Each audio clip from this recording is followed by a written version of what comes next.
오늘 아침 뉴스 연구소. 오늘 아침 뉴스의 맥을 짚어드리는 시간 뉴스 연구소. 오늘도 두 분의 연구위원 나오셨어요. 오늘은 CBS 유창수 PD, 뉴스톱 김준일 대표 어서 오십시오. 안녕하세요. 오늘 첫 번째로 연구할 뉴스 국회로 가야죠. 예, 공수처 고위공직자범죄수사처법 개정안이 어제 국회 법사위를 통과했습니다. 법사위를 통과했습니다. 예, 법사위가 어제 오전에 전체 회의를 열었는데요. 국민의힘 법사위 위원들이 강하게 반발하는 가운데에도 과반 찬성으로 공수처법 개정안을 의결했습니다. 개정안의 핵심 내용은 공수처장 추천위원회 의결 정족수를 기존 7명 중 6명에서 3분의 2로, 그러니까 7명 중 5명이 찬성하면 되는 것으로 완화해서 야당의 비토권을 무력화하는 내용을 담고 있습니다. 예. 예, 그리고 정당이 열흘 이내에 추천위원을 선정하지 않으면 국회의장이 대신 추천할 수 있도록 하는 내용도 포함이 됐습니다. 국민의힘을 비롯해서 야당은 당연히 거세게 반발을 하고 있는데요. 네. 민주당은 정기국회 마지막 날인 오늘 본회의에서 공수처법 개정안을 처리할 예정이고요. 네.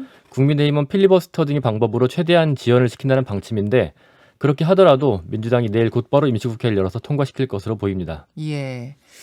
그러니까 공수처법은 여러분 이미 통과된 거 다 아실 테고, 지금 법사위를 통과한 건 공수처법 개정안인 거죠? 예. 개정안.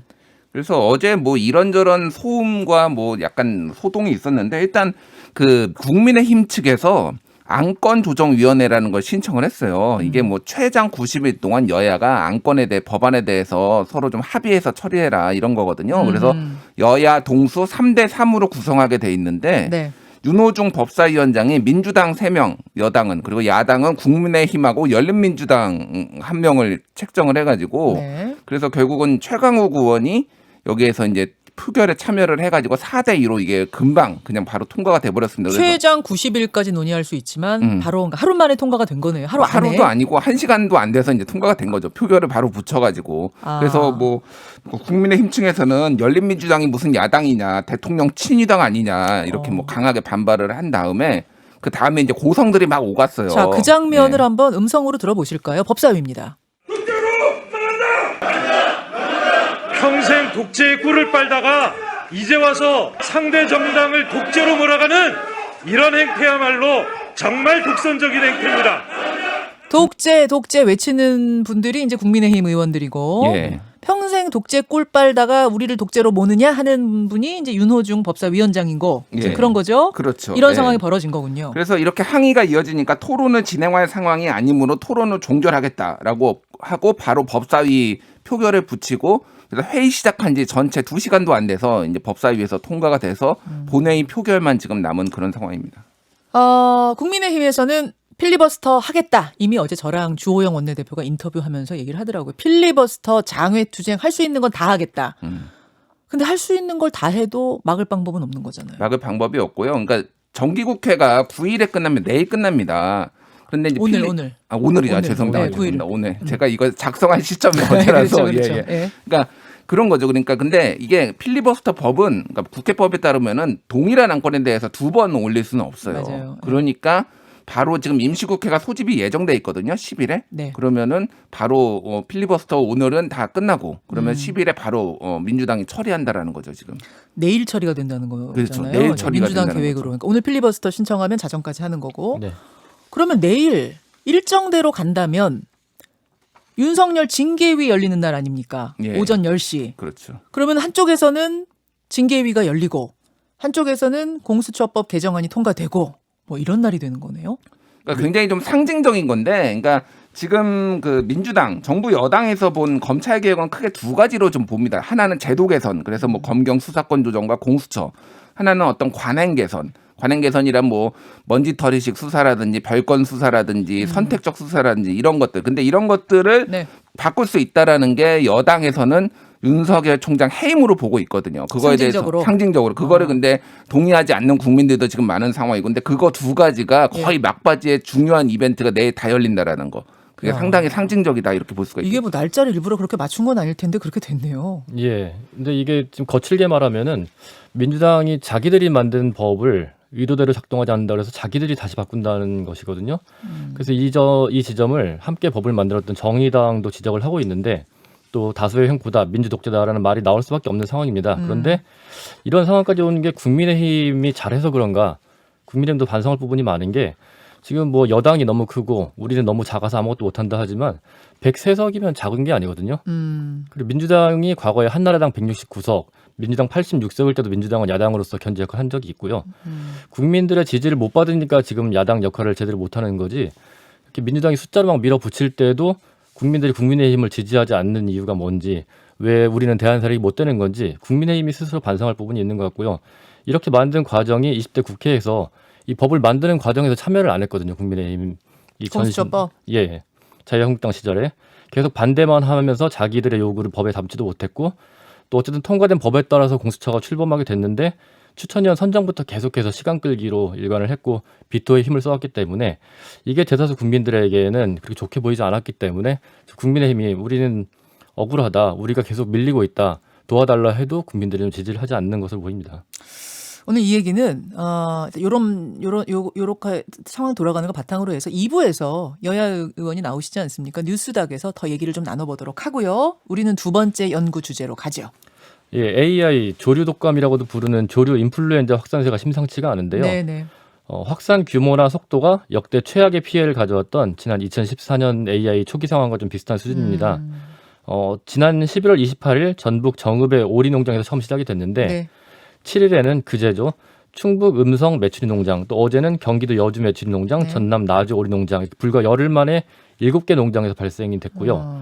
또 발생 농장도 특정 지역이 아니라 전국에 걸쳐 있고 그러네요. 오리, 닭, 메추리 이런 모든 가금류 농장에서 계속 발생하고 있기 때문에 이미 바이러스가 광범위하게 퍼진 것으로 보이고요. 특히 이번 바이러스 유형이 고병원성 HON8형이라고 해요. 이게 2014년에 AI와 같은 형태이기 때문에 걱정인데 2014년에 어땠죠? 그때 전국에서 닭과 오리 1,400만 마리가 살처분이 됐고요. 피해액이 1,800억 원이 넘었습니다. 여러분 지금 뭐 우리 사람이 코로나19 때문에 너무 고생을 하고 있어서 조류독감 얘기를 제가 계속 재난방송으로 읽어드려도 크게 여러분들이 느끼시지 못할 수도 있는데 네. 굉장히 심각하다면서요. 예, 뭐 조류 일단 독감도 7일에서 21일에 잠복기를 가진다고 합니다. 예, 예. 그래서 이거를 최초 확진 전북 정음 오리 농장으로 이제 적용을 해보면은 지난달 7일에 11월 7일에서 20일에 이미 발병이 시작됐다. 그래서 상당히 많이 퍼졌. 지난달이요? 예, 11월. 그럼- 왜냐면은 11월 28일에 예. 전북 정읍에서 처음 발견이 됐거든요. 예, 예. 그건 최대 21일까지 잠복기를 보면은 11월 7일인 거죠. 그러면 지금 한 달 동안 퍼졌다는 얘기잖아요. 한 달 동안 이미 상당히 퍼져 있다라고 해서 지금 아까 말씀하셨듯이 유창수 PD가 얘기했듯이 굉장히 전국적 확산세다라는 거고 지금 뭐 이게 지금 여러 가지 뭐 있는데 일단은 자영업자들 너무 힘들 것 같아요. 왜냐하면은 지금 최근에 돼지고기하고 일단 소고기 가격이 상당히 많이 올랐거든요. 사람들이 집에 있으면서 고기를 많이 구워 먹는다고 합니다. 한 20% 올랐어요. 20% 안팎으로 올랐고 뭐 25%까지 오른 것도 있는데 이제 예. 닭고기 가격까지 오를 것이다. 그래서 서민들도 힘들어지고 네. 그때 치킨집 영업 안 돼가지고 폐업하거나 상당히 어려웠거든요. 조류독감 맞아요. 돌았을 때. 맞아요. 그래서 그것도 치킨집도 어려워질 거고 지금 뭐 2.5단계 수도권 상향에 이런 여러 가지 지금 2중고, 3중고네요. 3중고 뭐 이렇게 지금 되고. 근데 여러분 아시죠? 조류독감은 이거 삶아 먹으면 잘 튀겨 먹고 요리해 먹으면 조리해 먹으면 아무 문제 없습니다. 맞습니다. 인체에 무해하니까요. 나 오늘부터 닭고기, 오리고기 하나도 안 먹을래. 이렇게 하시면은 안 된다는 거 말씀을 드리고 근데 걱정이네요. 예, 그리고 조류독감이 사람의 감염 사례가 없진 않거든요. 그리고 감염이 될 경우에는 치사율이 30%, 60%에 달하는 무서운 질병으로 생각을 하고 있는데 전 세계에서 사례가 몇 건 안 되고요. 또 전염성 자체가 굉장히 낮기 때문에 조류독감 때문에 우리가 뭘 어떻게 해야 된다, 뭐 먹는 걸 금해야 된다라든지 그럴 이유는 없지만 어쨌든 확산을 막기 위한 노력들은 필요할 것 같습니다. 그건 당연한 거고요. 다만 이제 높은 온도에서 조리를 했는데 그게 옮은 사례는 없는 거잖아요. 예, 그리고 애초에 조류독감 걸린 닭은 계란을 낳지도 않아요. 네, 그렇기 때문에 우리가 뭐 조류독감 발견되면은 방역은 철저히 해야겠지만 일반 소비자가 굉장히 우려할 그런 부분은 없는 것 같습니다. 알겠습니다. 뉴스의 맥을 짚어드리는 뉴스연구소 다음 주제로 가죠.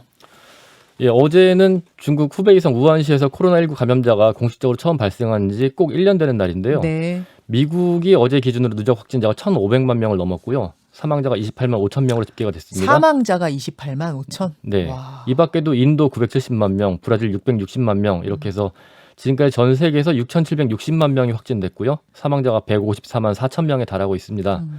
그런데 이런 가운데 코로나19가 중국 윈난성 박쥐동굴에서 처음 발원했다. 이런 WHO 전문가 발언이 나와서 화제입니다. 그동안 중국은 중국이 아니라 이탈리아에서 발원했다, 뭐 미국에서 왔다 이런 주장을 계속하고 있는데요. 예. 근데 WHO의 피터 벤 엠바렉 박사가 코로나19와 가까운 바이러스가 윈난성에서 발견이 된 만큼 중국 국내에서 발생한 게 가장 논리적이다. 이렇게 중국의 주장을 일축하고 있습니다. 사실은 음모론, 각종 음모론이 많이 나왔잖아요. 예, 이제 음모론이라기보다는 이게 정확하게 언제 시작했느냐에 좀 이견이 있어요. 그래서 이달 초에 월스트리트저널에 보도가 된 건데 국내에는 거의 보도가 안 됐습니다. 뭐요? 미국에서 CDC 질병통제예방센터에서 예. 그 미국인의 헌혈한 혈액을 분석을 했는데 네. 이미 12월 중순에 헌혈한 사람들에서 이 코로나 바이러스 성분이 나왔다라는 거예요. 근데 잠깐만요. 미국은 예. 12월 중순, 작년 12월 중순에 예. 미국인들 헌혈한 피해서 나왔다고요? 예, 미국인들 헌혈한 피해서 이 코로나 성분이 나왔다라는 코비드 거예요. 19 그 바이러스가? 예. 그러니까 이미 12월 중순에 미국에 퍼져 있었다라는 거예요. 그래서 미국은 공식적으로 1월 20일에 첫 발병됐다고, 한국도 같은 날입니다. 맞아요. 그래서 됐거든요. 예. 근데 이미 그래서 코로나 바이러스가 이미 10월이나 10월 달에 이미 퍼지기 시작했다라는 주장이 상당히 설득력이 있고, 또 하나는 이탈리아 북부, 이거 꽤 올해 봄에 나온 건데 북부 밀라노 지역 하수도에서 네. 또 12월 중순에 코로나 바이러스가 RNA가 검출됐다고 또 예전에 언론 보도가 난 적이 있어요. 예. 어찌됐든 일찍 시작했다, 생각보다. 그러면 네. 발원지는 중국이 맞는데 네. 시점은 우리가 알고 있는 12월 9일이 아닌 훨씬 전 10월, 그러니까 가을 정도부터 중국에서 시작해서 세계로 퍼져 있을 가능성. 그거는 충분히 있는 거예요. 그래서 그 중국에서는 뭐 지난해 10월에 우한에서 열린 세계 군인 체육 대회에 미군 참가자가 코로나 바이러스를 전파했다는 음모론도 막 펴고 맞아요. 그랬거든요. 맞아요. 이건 음모론입니다. 근데 어찌 됐든 이런 식으로 좀 언제 시작했는지 어디서 시작했는지 약간 오리무중인데, 어쨌든 WHO 전문가가 공식적으로 중국에서 윈난성 동굴에서 했을 가능성이 높다라고 인정한 것은 의미가 있다. 네. 이게 보셔야 될 것 같아요. 그나저나 제가 아까 V-Day 얘기했는데, 그러니까 코로나19 백신을 세계 최초로 어제 영국에서 맞추기 시작한 거죠? 예, 어제 영국에서 최초로 긴급 사용 승인이 난 그 백신에 대해서 바이러스 접종을 하기로 했고요. 아니, 백신 접종을 하기로 했고, 네. 영국에서는 그 영국 여왕과 또 그 여왕의 가족들이 가장 먼저 백신을 접종을 하겠다. 네. 그렇게 해서 많은 사람들이 백신 접종을 좀 권하고 있는데, 막상 영국 국민들은 그렇게 적극적으로 백신을 맞겠다 하는 입장은 아닌 것 같고요. 우리가 왜요? 왜 세계 최초로 해야 되느냐, 안정성 안전성이 때문에? 입증되지 않은 거 아니냐, 너무 빨리 백신이 개발됐는데 불안한 거 아니냐 하는 여론들이 좀 있고요. 네네. 그럼에도 불구하고 우리나라도 백신 확보에 좀 서둘러야 할 텐데, 어제 4,400만 명분을 확보를 했다 하고 얘기를 했지만 그게 확실하게 계약이 되지 않은 부분도 있다고 해서 그 부분은 좀 꼼꼼히 따져봐야 될 것 같고, 또 4,400만 명이 맞는다고 하면은 누구는 맞을 수 있고 누구는 맞을 수 없느냐에 대한 또 계획들도 철저히 나와야 될 것 같고요. 그렇습니다. 궁금한 거 많으시죠? 어제 우리 발표 듣긴 예, 했습니다만 김준일 기자는 뭐가 제일 궁금하세요? 백신 관련해서. 일단 언제부터 맞을 수 언제부터냐? 있는지가 그게 제일 관건인 것 같아요. 나는 언제부터 맞을 수 있어요? 말하자면 그거잖아요. 예? 뭐 그렇죠. 나는 예. 정말 나한테까지는 언제 순서가 옵니까? 이거 궁금하시죠? 바로 이어서 저희가 방역 당국 연결하겠습니다. 백신에 관한 궁금증 풀어보죠. 수고하셨습니다. 감사합니다. 김현정의 뉴스쇼는 청취자 여러분의 참여로 이루어집니다. 트위터, 페이스북, 레인보우 게시판, 그리고 단문 50원, 장문 100원의 유료 문자 샵 1212, 우물정 1212 통해 참여하실 수 있습니다. 김현정의 뉴스쇼, 여러분과 함께 만듭니다.